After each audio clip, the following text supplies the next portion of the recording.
Bonjour à tous, on se retrouve pour un nouvel événement. Aujourd'hui, le The 50 se dispute à Pornichet. On a affaire à des 7 à 11 ans qui n'ont pas gagné 229 000 euros. Ils sont 15 à s'affronter dans cette épreuve.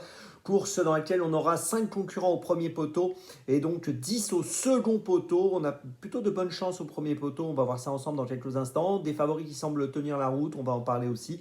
Dès que je vais vous dévoiler mon choix en 6 pour ce The 50 et tous les paris associés, jeux simples, jumelés, trio, etc., etc. Avant toute chose, je vous rappelle aussi que The Turf Summer Tour a commencé. Vous pouvez avoir des infos avec le lien en dessous, sous la vidéo YouTube, pour vous inscrire. Et si vous êtes déjà inscrit, rendez-vous sur les réseaux sociaux de The Turf pour avoir des bonus turf ou des cadeaux, bien sûr, durant ce The Turf Summer Tour. N'oubliez pas aussi de vous abonner à la chaîne YouTube de The Turf, d'activer la cloche pour être informé dès que mon prono est posté. Puis attention, n'oubliez pas le jeu responsable, les mentions qui sont ici en bas, ayez ça en tête.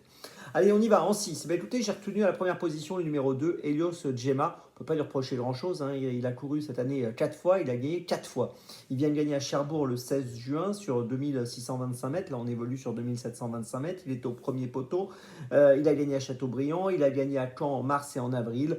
Ouais, il a vraiment beaucoup de choses pour lui dans cette course. Je pense que logiquement, il doit jouer un très bon rôle.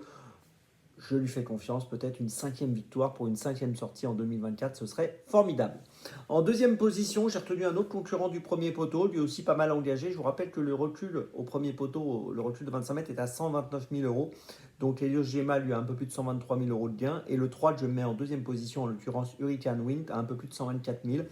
Il a été absent entre octobre et juin. Il a fait une rentrée gagnante à Anguin dans une course d'amateurs dernièrement. Il est confié à Eric Raffin aujourd'hui. Son entourage y croit. J'y crois également. Je le retiens donc en bonne place sur le podium.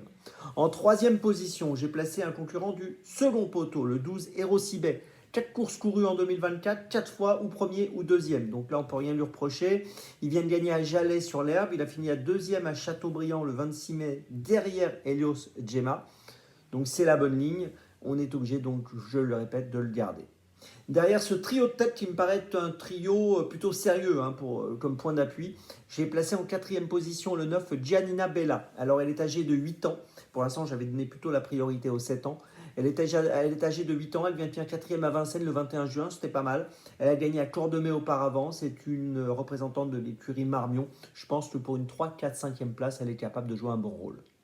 En 5e position, j'ai retenu le 4 Authentica, qui est une jument de 7 ans qui partira au premier poteau. Elle vient de finir 3e au Mont-Saint-Michel. Elle est associée à Paul Ploquin. Elle a pas mal d'atouts, je pense, dans cette course, si elle est sage, parce qu'elle peut être fautive, c'est son petit défaut. Mais si elle est sage, je pense qu'elle peut faire l'arrivée. Et puis en 6e position, j'ai placé le 7 Assure d'Herpet, qui reste sur 2 deuxièmes places à Pontchâteau et à Mêlée-du-Maine. C'était au mois de juin et au mois de mai. C'est un concurrent qui est plutôt régulier et qui me semble apte à prendre une 3, 4, 5e place dans une course comme celle-ci. Je vous résume mon choix en 6 pour ce The 50. Point d'appui, donc les numéros 2, 3, 12. Et puis derrière, les numéros 9, 4 et 7. Départ de la course, attention aujourd'hui, notez bien, 20h15. On se retrouve maintenant demain pour Cabourg. Et d'ici là, avec The Turf, ça va aller.